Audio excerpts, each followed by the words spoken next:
आज आपण बघूया अतिशय कॉमन असणाऱ्या ॲनिमिया विषयी. तर ॲनिमिया म्हणजे काय? तुमच्या रक्तात असणाऱ्या हिमोग्लोबिनची कमतरता. हिमोग्लोबिनची कमतरता का होते? तर याची प्रामुख्यानं 3 कारणं आहेत. सगळ्यात पहिलं म्हणजे तुमच्या डाएटमध्ये किंवा तुमच्या खाण्यामध्ये रिक्वायर अमाऊंट ऑफ आयर्न नाही, ज्यापासून आयर्न म्हणजे लोहापासूनच हिमोग्लोबिन बनायला मदत होते. आणि हिमोग्लोबिनचं काम असतं की आपल्या रक्तामध्ये ऑक्सिजन सगळ्या पेशींपर्यंत पोहोचवणं. तर आपल्या खाण्यामधूनच आयर्न जात नाहीये, म्हणून ॲडिक्वेट प्रमाणात हिमोग्लोबिन बनत नाहीये. दुसरं कारण आहे की आपल्या शरीरातून काही रक्तस्राव होतोय, जसं की महिलांमध्ये मासिक पाळीच्या दरम्यान जास्त रक्तस्राव होणे किंवा काही पुरुषांमध्ये मूळव्याधाचा त्रास असणे, या गोष्टींमुळे तुमच्या शरीरातून रक्तस्राव होतोय आणि आयर्न लॉस होतोय, म्हणून हिमोग्लोबिनची कमतरता होते.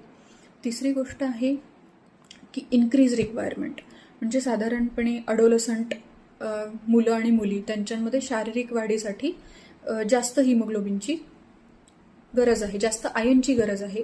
दुसरी गोष्ट आहे प्रेग्नन्सी, ज्याच्यामध्ये बाळाच्या योग्य वाढीसाठी शिवाय त्या महिलेसाठी आयर्नची जास्त गरज आहे नॉर्मल अमाऊंटपेक्षा.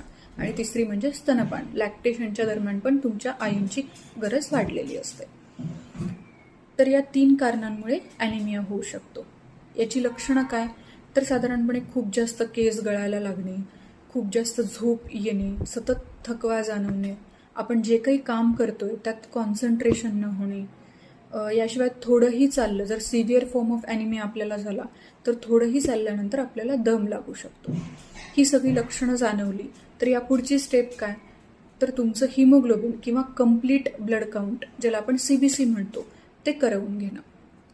ते केल्यानंतर तुमचं हिमोग्लोबिनच्या लेवलनुसार आपण त्याला माइल्ड, मॉडरेट आणि सिव्हिअर अशा फॉर्ममध्ये ॲनिमियाला डिवाइड करतो.